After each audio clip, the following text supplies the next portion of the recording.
Are you someone who's fascinated by the origins of a game, or you really want to know what games were played back then in history? Well, today's video is really special. I invite you to learn about one of the oldest games that is still played in modern times with very similar rules as we used to play back then. I invite you to learn the history of chess. Well, chess can be traced back 1500 years ago in the game of Chaturanga in India. So, although the modern terms of chess were really derived from Persia, but the older forms of chess were uh, were derived from the game of Chaturanga. So, Chaturanga literally means in Hindi or in Sanskrit the translation of four legs, the four legs of military, the four legs of military, and the four pieces of chess. They are the foot soldiers, the bishop, well, the bishop was not initially a part of the military, but it's interesting where the name bishop came from. But it actually translates to an elephant. There was the chariot, and then there was the knight. These were the four legs of the military, because back then there was only ground level military. There was no air force, no navy, or anything as we see it in the modern times. Well, even before Chaturanga, like the Chaturanga developed, and there was another game which was called the Ashtpad. The Ashtpad, Asht in Sanskrit means eight, so that literally translates to the 8 cross 8 square, 8 cross 8 board. And you can see that it is very similar to the chess. Similarly, we had these pieces. You can see that the place where the pawns were supposed to be have exactly identical pieces, and there are different pieces where different pieces were supposed to be. And there is something additional into this game. These squares which are crossed were earlier defined to be safe squares. Um, if you have played Ludo or any game like that, you might observe some similar things that there are safe squares on the board. So earlier in this Indianized version of chess, we had safe squares on the A8, in the A1, A8, A4, A5, H1, H8, H4, H5, and E1, E8, E4, E5, D1, D8, D4, D5. So on these safe squares, no one could really capture the opponent's piece. If my piece was sitting there, it would sit there, and capturing was not allowed. And similarly for the opposition. Well, this is derived from chess was actually a battle strategy game, and in battles and in wars, there are some places where you are so safe that you can never be captured.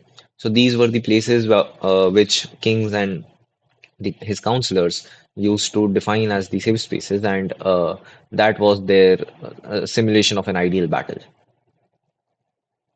Well, one of the oldest rule books of chess was a manuscript called Matigani Shatrang.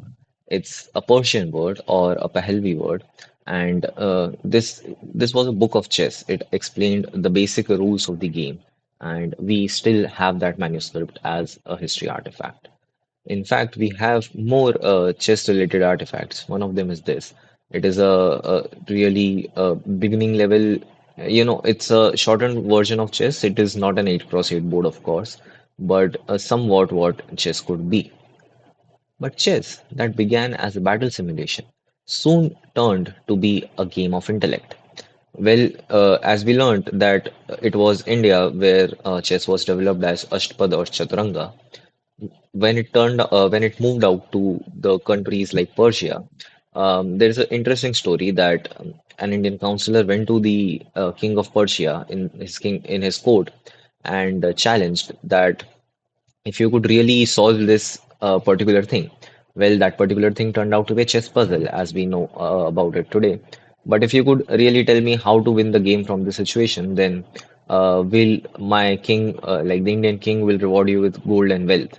But if you cannot, then you would have to accept that Persia is beneath their kingdom in intellect, and so you would have to say it loud. Well, the king of Persia gave time to his counselors, and one of his counselors actually solved it, and he was rewarded with a lot of gold and glory. So soon we can see that chess that began as battle simulation is now a game of intellect where kings are playing against each other, counselors are playing against each other just to see who is smarter. And as as it happens with everything, when things move out to different countries, the name starts to change. So, for example, the king of today in India was called the Raja. In Hindi, it translates to the king itself. But in Persia, it was called Shah, because Shah is the Persian word for the king. And there were many more such changes. But when the game finally turned to Europe, the name started to change in English. And we can see that Shah, the Persian word, changed to king. Well, there was Wazir. If you have never heard of the term Wazir, it is not queen, but Wazir, or rather, in the beginning of chess, the important piece that we have, it was actually the counselor of the king. But, well, Europeans saw it and they thought this piece always stays beside the king. And who stays beside the king? The queen. This also shows the cultural differences between an Arabian country and a European country, where kings and queens were more prevalent, versus in an Arabian country where the decision makers were more king and his counselors rather than the queen. In fact, there was one more interesting change. Hathi, or what we today call as the bishop, turned out to be called bishop. But we saw that the four legs of military will never contain bishops. But the thing was that the shape of the bishop, the pointed tip of it, was very similar in resemblance to the hat that bishops wear. So that is why Hathi changed to bishop. But knight always remained knight. Knight was there in every military, and knight was one of the most common forms of military for all countries back then. But one word that really resonated with everyone in whoever was playing chess was Shah. Because whenever the Shah was attacked, everyone used to exclaim Shah. And that is what became the term for check. So, check is a correspondence version of the term Shah, which translates to king. And when the game used to end, whenever someone used to win and he used to say to the opponent, Shah Mat. Mat here literally translates to mate. That is, that you don't have any routes of escaping and you are dead. So Shahmat or checkmate is derived from here. But something happened with chess that happened with every single game back then. Games were initially really slow, and games needed to go fast because the world was developing in that way. In fact, consider games like cricket. Cricket was earlier played in the test format for days and days. Then came the ODI, the one day international, and games got limited to a single day. Then they turned on to T20 cricket. That was even faster, 6 or 8 hours or something. And so, chess also needed to go faster. Chess, in fact, was really slow in the beginning, and the moves were quite different from what they are today. Not all moves, for example, moves of the knight are exactly same as they were back then. But other pieces like the queen and the queen was not even called the queen, it was called wazir or the counselor. So these pieces used to move really slow. Um, and in fact, these transformation are what led to faster chess. There were more transformation that were to come in the 18th and the 19th century. We'll talk about them. But the earlier development of faster chess was made through the change of the rules of pieces. Well, as I mentioned, rules back then were not similar to today. For example, the queen was really powerless back then. If this is the queen, then you know what all moves were allowed to the queen or the counselor, as said back then. Only on these four squares could the counselor move in one single piece, in one single turn. I mean, imagine if modern chess had that much restriction to the queen. It is one of the most powerful. The queen can literally go anywhere today. Um, all these squares that are on the arrow are covered by the queen, and you are saying that back then the queen could only move to these four squares. It was really, I don't know, really weak for the counselor. The bishop, however, had more interesting things. The bishop today, as it can move in diagonal any number of directions, back then the bishop could only move to these four squares. So yeah, it moved two squares, but the thing was that it could not even come to just one diagonal ahead.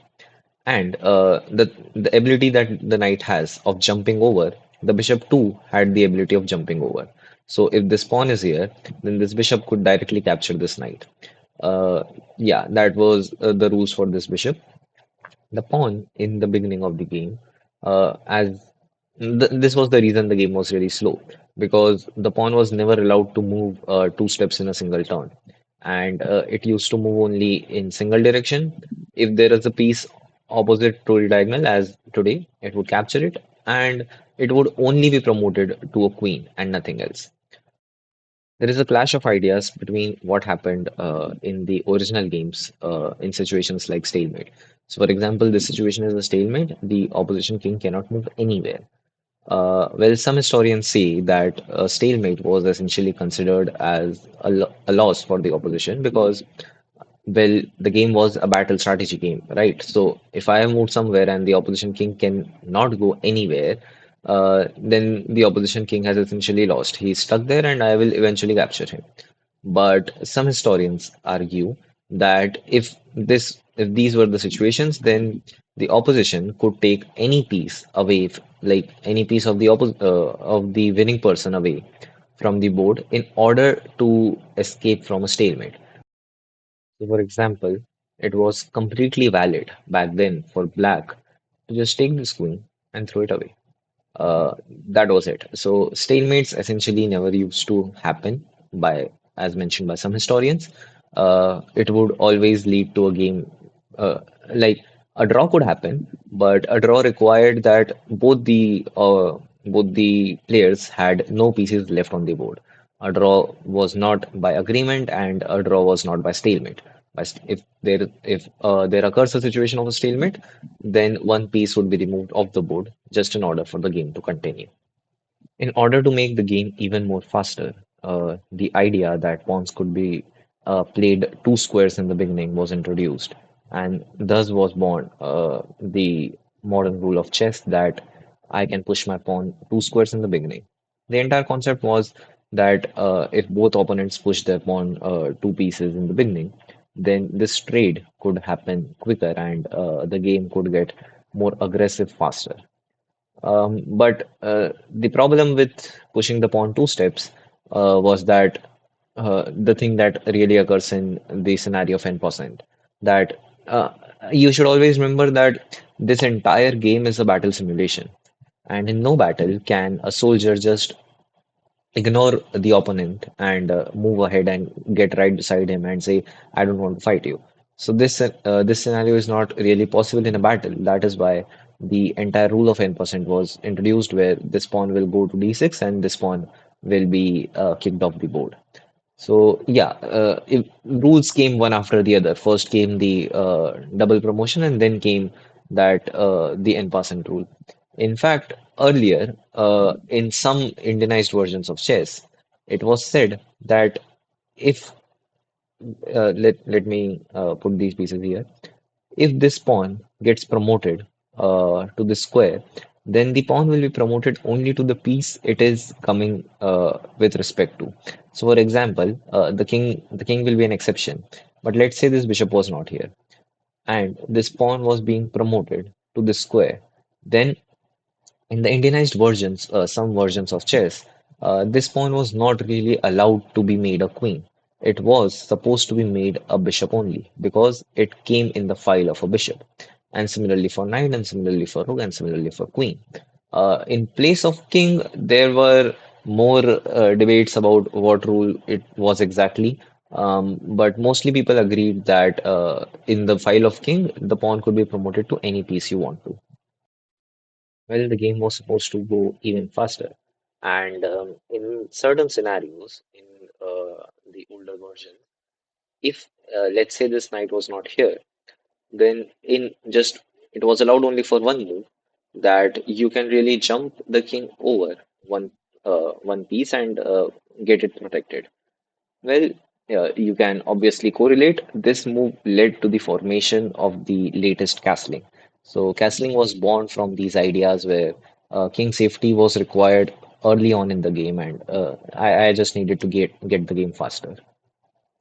Eventually, people realized that the counselor was really weak, and that is why in some versions of it, they allowed the counselor to move any number of square in the diagonals, and you know, slowly and slowly from just these four squares, the counselor was given more and more powers to go to different squares. And eventually, when the Europeans started playing it and named it the Queen, these versions were called the Mad Queen chess, where the queen could do anything and anything it wanted to. There was one really interesting idea that could not endure in that time, but that was that this entire board will be the short sized version of chess. So, chess in that time, there was this one variant of chess where it was called the short sized variant, where the game began like this. In fact, the queen did not sit on the d1 square, but rather on the d3 square. And this was the really absurd part about it, that two pieces could sit on the same square in the very beginning of the game. So I can't physically show you how the queen will sit here because the chess.com website will not allow me to put two pieces on the board. But back then, both these queens used to sit on the d3 and d6 square in the beginning of the game. This entire variant was so absurd that it did not survive and couldn't really develop into anything as seen today. Another variant of chess that was really famous in the 12th century is the courier chess. It was played on an 8 cross 12 board, and that really increased the complexity of the game. I don't know, people back then really wanted complex and complex games. Chess itself is really complex for me. Nevertheless, there are new pieces on board that we can see. This is the king. The king is the same as modern chess. It can move on any adjoining squares. The same rules apply for the pawns. The pawns cannot move two steps ahead right now. They can move only in a single step. But in some variants, in some scripts of it, it is written that the pawn on the A file, the G file, and the L file can actually move two steps ahead. That was again to make the game a little faster. There are other pieces that are really interesting here. This piece on the E file is called the sage. The sage moved just like the king, and it could be captured. So the only difference between a sage and the king was that the sage could be captured, and the game would still not be over. But if the king is captured, the game is obviously over. Then there was on the G file the queen. The queen again had very limited powers back then in Courier chess as well. The queen could only move one step diagonally in any particular direction. On the H file is another new piece. It was called the Schle. This piece could only move orthogonally in one direction. So just as the queen can move, like if I can correspond the old queen to the new bishop, I can correspond the Schle to the row. That is, the Schle can move only one square up, one square down, one square right, or one square left. And then the most interesting piece before which this entire chess is named is the courier. The courier that looks like the bishop actually moves like the bishop. So the courier was, in fact, the term itself makes some sense, right? The courier is something that delivers something to the opposition kingdom. That is why the old day courier could move any number of square diagonally in any direction it wanted to. But the thing that they called bishop, that sits on the C file and the J file, actually moved like the bishop that we really talked about. That is, two squares in one particular direction and jumping over anything that sits in the immediate next square in the diagonal direction. So this was Courier Chess. I think it is interesting to play. I'll after I get finished with this video, I'll go and try play Courier Chess. I urge you to do so as well because I think it will be interesting and we might meet there. Another really interesting fact about Courier Chess. It's a difficult game, man. Uh, like I read about pawn promotion in Courier Chess, and the pawn promotion weren't really that simple. So you can see that the board is eight across in the vertical direction, and that is why whenever the pawn reaches the opposition point. Um, Ideally, I should be able to make a queen or maybe make a sage if I wanted to in the sage file. But the problem is that the rules of Courier chess say that if the pawn reaches the eighth rank or the first rank, then they are allowed to sit there in immortality. That is, no one can capture that pawn. So I can essentially block a square and I'll allow no other piece to come to that square. But whenever the opposition wishes to, that is the player who has the pawn, wishes to take the pawn back, he can do so. But the moment he takes the pawn back from this file, uh, the immortality is gone. The pawn can be captured again. So the pawn starts from the second file. It goes up till the eighth file. From the eighth file as well, the pawn is allowed to move two squares in just one step, and the opposition can really try to capture it. If they fail to do so, then on returning on the second file, that is on the original position of the pawn will be promoted to a queen or a furs as called in Persian. But again, the queen wasn't really that powerful. The queen could only move in one block in the diagonal direction, and that is why pawn promotion was not really something sought after back then. Even in the normal variants of chess, pawn promotion wasn't really that sought after because you don't really gain huge advantage on promoting a pawn because the queen was really powerless back then. Chess started spreading in the world even more. From India to Persia to China, now chess reached Japan. But in Japan, like everywhere it went, it had new rules. Japan added more rules to it. In Japan, chess was called shogi. Shogi had a little different rules than chess. Firstly, the most important rule, and I think it is very interesting to know that the captured pieces could be reused by the opponents. To the Game of Thrones fans, shout out. Well, this really adds another layer to the game because now you can't have your traps and your gambits because every time you lose a pawn, you also make your opponent gain a pawn. So all the losses are doubled, and that is why the game will be played more safely than aggressively. The pawns used to capture orthogonally. So that is, shogi was more on the side where the soldiers used spears. So, for example, in the Indian and the Persian versions, the soldiers really used to use a sword. So, sword used to go and attack on the opposition in a very diagonal sense because I have to spread my hand out and I have to really hit the opponent, and that is why I'll always battle with the opponent who is standing at an arm's distance to me. But in the Japanese military, the spear was more famous. So the attack used to happen in a more in the vertical direction. That is why pawns used to capture orthogonally rather than diagonally.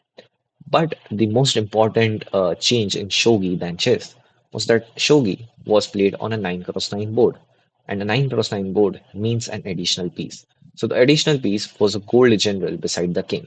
The king was still of supreme importance, but another important piece was introduced, that was the gold general. The development of shogi did not even stop here. Shogi turned out to be much more dynamic because there were more variants made of it. One of them was called the Dai Shogi. The Dai Shogi, unlike the Shogi, was not played on a 9 cross 9 board, but rather on a 15 cross 15 board. Well, 15 cross 15 means an introduction to much more pieces. The modern day bishop, the modern day queen, the rook, a piece called the drunk elephant was introduced. The drunk elephant behaved exactly like a rook, but when promoted, it could be made into a second king. Imagine two kings on a board of my same side. Capturing one doesn't really make me lose. You still have another king to capture. In fact, there was another piece, one of the most powerful pieces of shogi, which was called the lion. The lion had capabilities to capture twice in a single move, and in fact, move twice in a single move also. So if I can capture your queen in one move, and then I can capture your pawn, or I can capture your pawn and then your bishop, and things like that. So the lion was another really powerful piece introduced in Dai Shogi. And such powerful pieces meant that the game was really aggressive. and aggressive games got really famous. But people needed more aggression. People wanted rid of the weakest pieces. And thus was born another variant of shogi, which was called the Chu shogi. The Chu shogi was played on a 12 cross 12 board, very similar to the courier chess that we saw, but the courier chess was played on a 12 cross 8 board. These people decided to make it on a 12 cross 12 board. And the original shogi was now called the Shu shogi. But in comparison to all the shogis, the Chu shogi gained popularity much more in Japan. And in fact, the modern variants of the bishop and the queen were retained from the Chu shogi, and we see them on the modern chessboard today as well. Chess finally spread to the countries of Europe and Russia. Chess was actually very common between the nobility and the common people as well, because it was a game of intellect, it was a game of leisure. But slowly and steadily, chess started to be seen as another games that involved gambling because people started betting their money on it. Although the game was based on skill, but yet games with money involved were seen as gambling. And the grayish area between gambling and skill really widened out, and you couldn't really differentiate if chess was a good game or like chess was seen as a negative in a negative view in the earlier Europe. In fact, Saint Peter Damian denounced the Bishop of Florence in 1061 for playing chess. Although Bishop of Florence defended himself by saying that chess involved skill and therefore was unlike other games. These other games might include any and every game based on skill, for example, most of the card games. And thus, similar arguments followed in the upcoming centuries. In fact, the King of France, Louis IX, actually banned playing chess and banned gambling in general in his particular tenure. But people still ignored it completely. Not even the commons. The nobility used to watch the gambling games, watch chess, and in fact, even played themselves, despite the orders of the king himself. Chess was evolving, and so was rising the era of competitive chess. The first recorded chess tournament, took place in 1575, but the first modern style tournament was held in London in 1851, which was won by German Adolf Anderssen. I want you to take a little time and realize that the first recorded chess tournament happened 450 years ago from now, and how much we have developed back since then. But the entire issue around these tournaments, an entire new issue was rising, which was the issue of time. Players used to take 2 to 3 hours to make a single move, and this was a really problem for the tournament holders. They could not afford that much time just for a game, and when these games involved monetary rewards, the games got really serious, and players took much more hours just to analyze a single move. That is why they came up with the solution that still exists today. The players earlier used to decide how much time they would want to give to a particular number of moves. Let's say I would declare that I want 1 hour for 30 moves, and I would urge the opponent to do the same. When they finally came to a conclusion, a sand clock was kept, and that sand clock measured how much time each player is taking. And once the person ran out of time, they were either rewarded a fine or they were made to forfeit the game.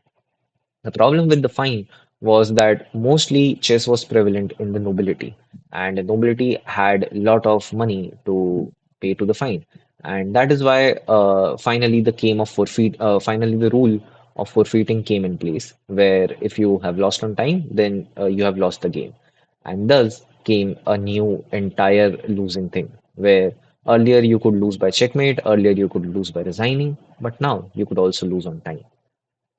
This was one of the first chess clocks, the sand clock. But the sand clock had some problems because of